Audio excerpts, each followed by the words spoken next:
Hey guys, today we got a ton of new information about Godfall, showing off the whole skill tree, the augments and how you can use them and put them in different ways, and some ways you can use the crafting items in the game and how you can put them into weapons and into valor plates and stuff. So, let's get into it. First off, let's talk about the skill grid.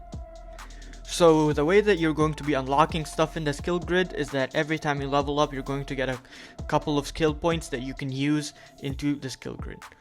And you can start the skill grid from any of the four corners. And the way it's gonna go is that you can use a straight line between that corner to any spot you want. So for example, let's say you start at the polarity attacks. You can go to breach or rampage after that. So let's say you pick breach, then after that you can choose between siphon and all stats. So it moves in a straight line through all the other skills in the skill tree. So you can pretty much pick any order you want to unlock anything in there. So that's pretty cool. And each one of the skills has like 5 levels. And each level increases its ability even further. So for example, right here in the critical hit damage, you're going to see that at level 1 it increases 10% critical hit damage, and on level 2 it increases but 10% critical hit damage. It doesn't change. But on level 3, 10% chance the enemy gains mark of fragility whenever you perform a critical hit, which probably means that they will take even more damage when you perform a critical hit. And through the skill grid, we got to see some new skills. We already know about the breach attacks and the shield attacks and the shield throw and vitality and soul shatter and polarity attacks. I've talked about all of these in a previous video about the loot and combat and stuff. I'll have it down in the description if you're interested. But right here, we got to see 3 new skills. Number 1 was the shield prime. When you parry, which means blocking with the shield at the last second, you will charge up your shield. And once your shield is all the way full, for 40 seconds your parries are going to reflect some damage. So right here it's going to be reflecting 25% damage. The second one that we saw was siphon. Siphon is when you hold L1 and square, you will siphon an enemy, and when you kill a siphoned enemy, you can bring them back from the dead to help you for 10 seconds. So that is really cool. I actually really like that. And then number 3 is really just, we saw it a couple of times, it's finesse. You can, if you click X while dodging, you will just slide across the ground and make it a longer dodge basically. So yeah. So now let's talk about the augments.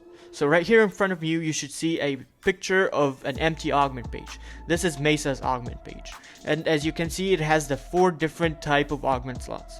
The blue, which is spirit, the green is vitality, the red is might, and the white is anything you want. You can put might, vitality, or spirit in there. And on the bottom right here, you can see the augment power usage, which says 0 out of 100 because you're not using any augments right now.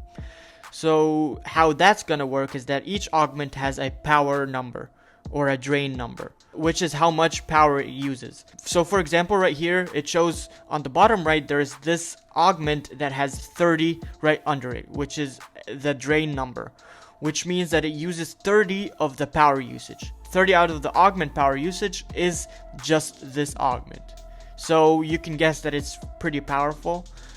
So yeah, so the stronger that an augment is, the more power usage it's going to use, which is basically a kind of nerf to keep you from being overpowered, because if they let you use any kind of augment, you're going to use all of them with the legendary power and it's going to be overpowered. So you can also see the empty augment page of Aegis Horn.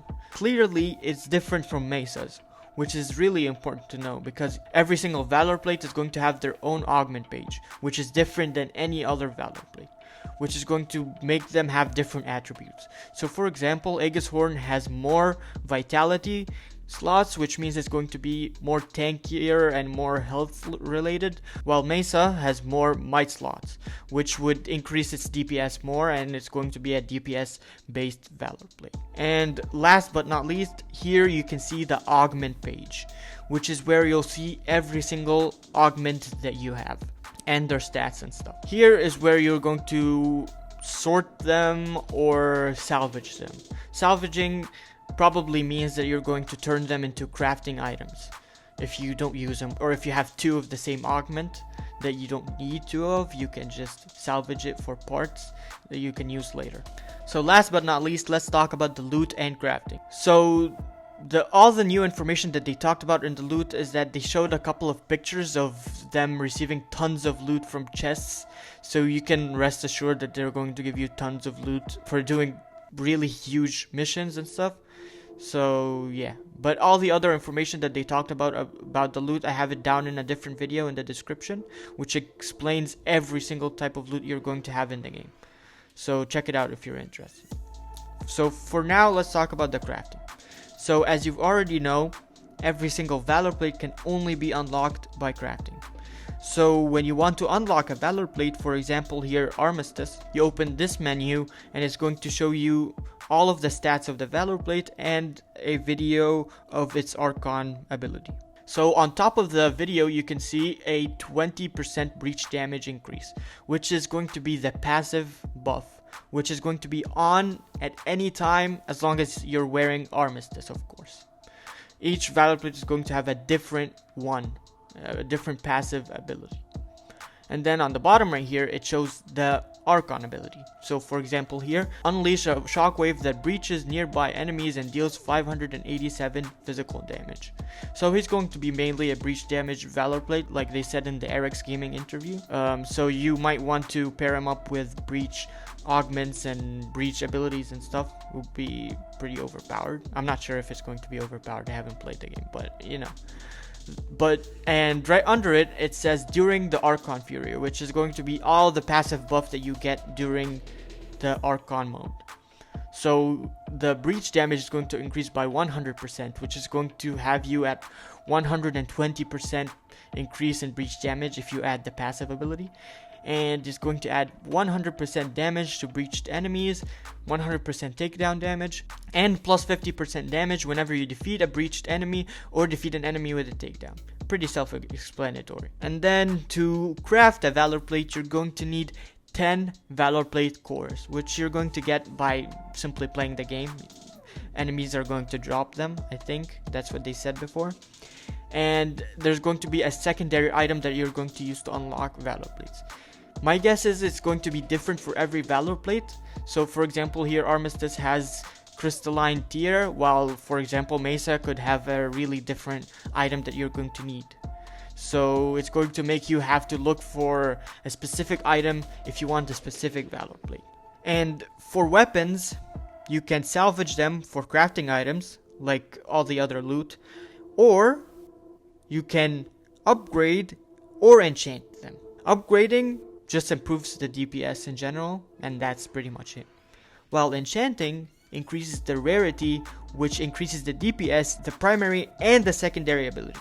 So enchanting is way more powerful, which probably means it's going to use way more crafting items. So they both do have a limit. You can't just enchant and upgrade forever. The limit for enchanting is going to be reaching legendary, which is basic. But the limit for upgrading is going to depend on your rarity. So for example, a common weapon might be able to be upgraded once, while a legendary weapon is going to be able to upgrade it 10 times after you have it at the legendary rarity, which is pretty cool, I guess. And regarding how you will get the crafting items, don't worry, there will be a lot of ways to get the same type of crafting item. So for example, if you wanted the crystalline tier to unlock Armistice, you are not locked to a specific side mission. So for example, if you hate that side mission, don't worry, there will be different side missions that you can use to find crystalline tier. So that's pretty cool. I won't have to go through the same mission or go back to the same spot that I was in like at the beginning of the game to get a specific type of crafting item. Anyways, if you enjoyed this video and you want to get more Godfall videos and information and guides when the game comes out, consider subscribing and clicking on the bell. The game is like 20 days away from now, and right when it comes out, you're going to see tons of videos from me. Anyways, I want to thank you guys for subscribing and watching my videos. I really appreciate all of that. And Be sure to like if you enjoyed the video. If you didn't enjoy it, just dislike and let me know what you didn't enjoy so that I can improve in my next videos.